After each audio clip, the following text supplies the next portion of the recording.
Freeze right there. The harsh command cut through the evening air at Oakwood Heights, making nearby birds scatter from the trees. The voice belonged to a police officer approaching with aggressive strides, his hand resting on his utility belt. The woman who had just stepped out of her modest Honda Civic paused as she reached for her small purse on the passenger seat. She turned slowly, one hand instinctively moving to protect her visibly pregnant belly. "Is there a problem, officer?" she asked, her voice calm despite the sudden confrontation. "Can't you read?" snapped the officer, whose name tag read R. Miller. His face was flushed with what looked like anger. "No parking here. The sign is right there. Show me your ID now." The pregnant woman glanced down at her right rear tire. It was barely touching the white line of the parking space. What should have been a minor issue was somehow becoming a threatening encounter, and she could feel her unborn child kick in response to her rising anxiety. Just hours earlier, Tamika Johnson had been reviewing classified satellite imagery at her desk in the Pentagon. At 40, she was one of the Department of Defense's most respected military intelligence analysts, with access to information that directly impacted national security decisions. Despite her important position, Tamika lived modestly. The daughter of a postal worker and a high school teacher from Georgia, she had worked her way through college on scholarships before being recruited into military intelligence. Over 15 years, she had provided crucial analysis during 3 major conflicts and numerous counterterrorism operations, earning commendations that few outside her classified world would ever know about. Today marked her first day of maternity leave. At 7 months pregnant with her first child, Tamika had finally been convinced by her supervisor to take time off. "That baby is as much a national security priority as anything else you're working on," he had joked, though they both knew her work had saved countless American lives. Tamika's pregnancy had been difficult. High blood pressure, gestational diabetes, and constant fatigue. Her doctor had warned her to avoid stress, which seemed impossible given her job analyzing potential threats to American security. But she had promised to try, especially after today. Her plan was simple. Drive to Jacksonville to visit her best friend Jessica Wilson, who had just given birth to a baby girl last week. Jessica, a Navy communications specialist, had been Tamika's roommate during their first military assignment. Despite their different backgrounds, Jessica was white from rural Minnesota. They had formed a bond that transcended race and geography. The late afternoon sun cast long shadows across the manicured lawns of Oakwood Heights as Tamika navigated her Honda through the upscale Jacksonville community. This neighborhood, with its pristine streets and luxury homes, was predominantly white and affluent, a stark contrast to the diverse military housing where Tamika lived. Jessica had moved here last year when her husband, a software engineer, landed a lucrative contract with a defense contractor. "It's beautiful, but sometimes I feel like I don't belong," Jessica had confided during one of their video calls. Now Tamika understood what she meant. As she approached Jessica's townhouse, Tamika noticed the visitor parking spaces were nearly full. She circled twice before finding a spot between a large black SUV and a concrete lamppost. The SUV had parked slightly over the line, making the space tighter than it should have been. Tamika maneuvered carefully, adjusting multiple times to avoid scratching either vehicle. When she finally parked in checker position, she noticed her right rear tire was just touching the white line of the adjacent empty space. Close enough, she thought, too exhausted to attempt another parking job. Her back ached, and the baby had been particularly active today. She gathered the gift bag containing organic cotton onesies and the homemade lactation cookies she'd baked that morning. As she stepped out her car and reached back for her purse, she heard the sharp voice that would change everything. Officer Ryan Miller had been patrolling Oakwood Heights for 3 years. Residents appreciated his vigilance in keeping undesirable elements out of their community, a coded phrase that Miller took as permission to harass anyone who didn't look like they belonged. "I said, show me your ID," Miller demanded, stepping closer to Tamika. His hand now rested on his pepper spray canister.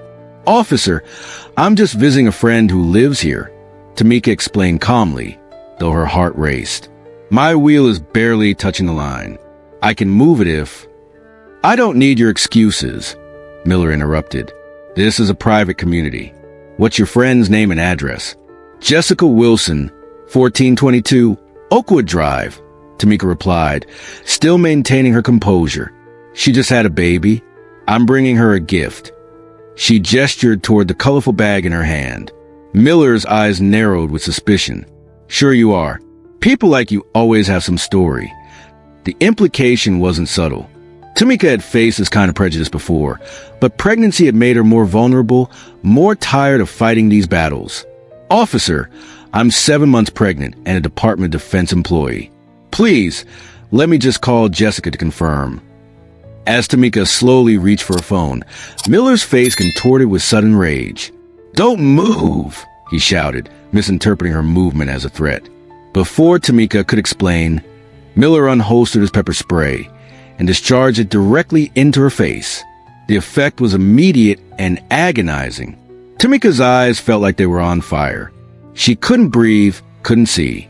She stumbled backward, gasping, her hands instinctively covering her face instead of protecting her belly as she fell against her car. My baby, she managed to choke out between painful coughs. Her lungs burned as if filled with acid. Tears streamed down her face, mixing with the chemical spray. Miller stood over her, unmoved by her distress. Should have followed instructions, he muttered, reaching for his handcuffs as Tamika slid to the ground, struggling to breathe through the searing pain. Jessica Wilson had been watching from her window, waiting for Tamika's arrival. She witnessed the entire incident unfold and ran outside, still in her robe, cradling her newborn. What are you doing? She's my friend. She's pregnant. Jessica screamed, rushing toward them. Neighbors emerged from nearby homes, several with phones recording. One elderly man approached, identifying himself as a retired doctor. This woman needs medical attention immediately, he insisted. The spray could trigger premature labor. Miller seemed startled by the sudden audience. She was resisting, he claimed weakly. Within minutes, sirens wailed in the distance. Someone had called 911. As paramedics arrived and began treating Tamika, washing her eyes and providing oxygen, Jessica explained the situation. This is Tamika Johnson. She works at the Pentagon. She's here to visit me after my delivery, Jessica said, her voice shaking with anger and fear. The paramedic gently asked Tamika for identification to complete his paperwork. Jessica reached into Tamika's purse and pulled out her wallet. Here's her ID, Jessica said, handing over Department of Defense credential card. The paramedic's eyes widened as he read it. Ma'am, this says you're a senior intelligence analyst with top secret clearance. Officer Miller, who had been standing nearby attempting to justify his actions to his newly arrived supervisor, overheard this exchange. The color drained from his face. Pentagon? Miller's supervisor, Lieutenant Thompson, took the ID and examined it closely. You pepper-sprayed a pregnant Pentagon intelligence analyst over a parking violation? Thompson immediately radioed dispatch. We need to notify federal authorities. We have an incident involving a high-level DoD employee. As Tamika was loaded into the ambulance, still in excruciating pain, Miller stood frozen, suddenly realizing the magnitude of his mistake. By midnight, Tamika's hospital room resembled a high-level security briefing. 2 Air Force officers in uniform stood outside her door. Inside, a stern-faced woman in a dark suit introduced herself as Special Agent Diane Carter from the Pentagon's Office of Special Investigations. Ms. Johnson, I'm sorry this happened to you, Carter said, her voice professional but sympathetic. The Secretary of Defense has been briefed on the incident. Tamika, still with red, swollen eyes and an oxygen monitor tracking both her vitals and the baby's, nodded weakly. The FBI Civil Rights Division is taking lead on the investigation. Carter continued. They're coordinating with local authorities. Officer Miller has been placed on administrative leave pending investigation. Lieutenant Thompson, who had arrived at the hospital to check on Tamika, added, We've secured all body camera footage and witness statements. This isn't going away. What neither mentioned was that the Pentagon's involvement had electrified the investigation. What might have been handled quietly as an unfortunate incident was now a priority case. Multiple agencies were coordinating, and the media had already caught wind that a high-ranking Pentagon official had been assaulted by police. The baby kicked and Tamika winced. The doctor had assured her that the fetus was stable, but they wanted to monitor her overnight for signs of premature labor. The evidence against Officer Ryan Miller mounted quickly. First came the neighborhood security camera footage, showing Tamika calmly speaking with Miller before he suddenly pepper-sprayed her without provocation. Then 3 separate cell phone videos from neighbors emerged, each capturing Miller's aggressive stance and Tamika's defensive posture. Miller's body camera, which had recorded the entire interaction, mysteriously had an equipment failure beginning 2 minutes before the confrontation, a coincidence that investigators found highly suspicious. This isn't his first problem. Lieutenant Thompson informed the FBI agent as they reviewed Miller's personnel file. There are 5 previous complaints against him, all from minorities, all dismissed due to insufficient evidence. The file revealed a pattern. Miller frequently stopped Black and Hispanic drivers in Oakwood Heights for minor infractions, often escalating to searches or citations, while white residents received warnings for the same offenses.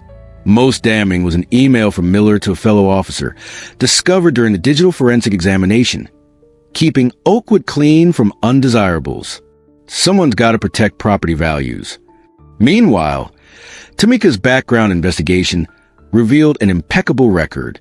Her supervisor at the Pentagon described her as irreplaceable and one of our most level-headed analysts. Her work had directly contributed to several successful counterterrorism operations. 3 months later, the federal courthouse in Jacksonville was packed as Officer Ryan Miller's trial began. He faced charges of civil rights violations, assault on a federal employee, and filing false official statements. Miller's defense team attempted to paint him as a dedicated officer who made a split-second mistake in a potentially threatening situation. Officer Miller had no way of knowing Ms. Johnson's identity or intentions, his attorney argued. The prosecution methodically dismantled this narrative, presenting witness after witness who testified to Miller's pattern of discriminatory behavior. Technical experts explained how the body camera malfunction appeared to be deliberate. On the 3rd day, Tamika entered the courtroom, now 8 months pregnant. She wore her formal Department of Defense uniform with her credentials and service medals displayed. A hush fell over the courtroom as she took the stand. With quiet dignity, she recounted the events, her voice never wavering. I posed no threat. I was simply visiting a friend with a gift for her newborn. Officer Miller didn't see a person. He saw a Black woman in a neighborhood where he thought I didn't belong.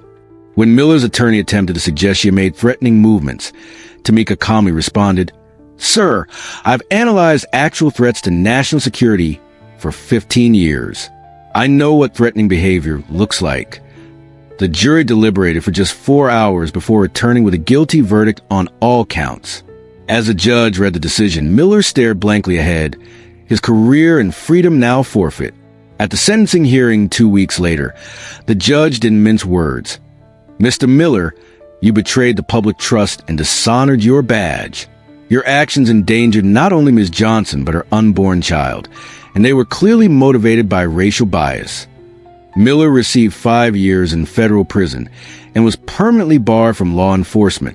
The civil suit that followed resulted in a $2.5 million settlement from the police department, along with mandatory reforms including bias training, community oversight, and a complete overhaul of the complaint investigation process.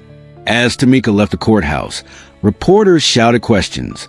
She simply stated, "This case wasn't just about me. It was about ensuring that power comes with accountability, and that justice applies equally to everyone." Tamika gave birth to a healthy baby boy 1 month after the trial concluded. She named him Justice, a reminder of both her ordeal and triumph. Physical recovery came more easily than emotional healing. For months after the attack, Tamika startled at sudden movements and experienced panic attacks when seeing police vehicles. She underwent therapy for PTSD, slowly rebuilding her sense of security. "The hardest part wasn't the pain," she confided to Jessica during a quiet moment as they watched their children play together. "It was feeling so helpless, so instantly reduced to nothing because of someone else's prejudice." 6 months after Justice's birth, Tamika received a call from her supervisor at the Pentagon. A new intelligence unit was being formed to analyze domestic extremism and radicalization patterns within institutions, including law enforcement. They wanted her to lead it, Your experience gives you a perspective we need, he explained. After careful consideration, Tamika accepted. She returned to work with renewed purpose, her analytical skills now informed by personal experience. Her first project examined how bias in policing created national security vulnerabilities by eroding public trust in institutions. Sometimes, she wrote in her report, the greatest threats to our security come from within our own systems. Tamika's case became a catalyst for change beyond Jacksonville. Police departments across Florida implemented new training protocols. Law enforcement agencies nationwide reviewed their policies on use of force against pregnant women. Though she never sought the spotlight, Tamika accepted invitations to speak at police academies and military bases, sharing her story to help officers understand the impact of their actions and assumptions. The Johnson Protocols, guidelines for police interaction with pregnant women, were adopted by several states. Most importantly, complaints against officers in Oakwood Heights dropped by 70% in the year following Miller's conviction, with community satisfaction ratings showing significant improvement across all demographic groups. Today, Tamika Johnson continues her work protecting America, both through her intelligent analysis and her advocacy for accountability. Her son, Justice, is a happy, healthy reminder of her strength and resilience. The scars from that day remain, but they become part of a larger story about courage and change. As Tamika often says, respect isn't about rank or uniform. It's about recognizing humanity in each person we encounter. What would you have done in Tamika's situation? Has someone ever judged you based solely on your appearance? Share your thoughts in the comments below. If this story of courage in the face of injustice moved you, don't forget to like and subscribe for more stories about everyday heroes standing their ground against discrimination. Because respect isn't just given, it's earned through our actions, especially when no one's watching. And justice, though sometimes delayed, must never be denied.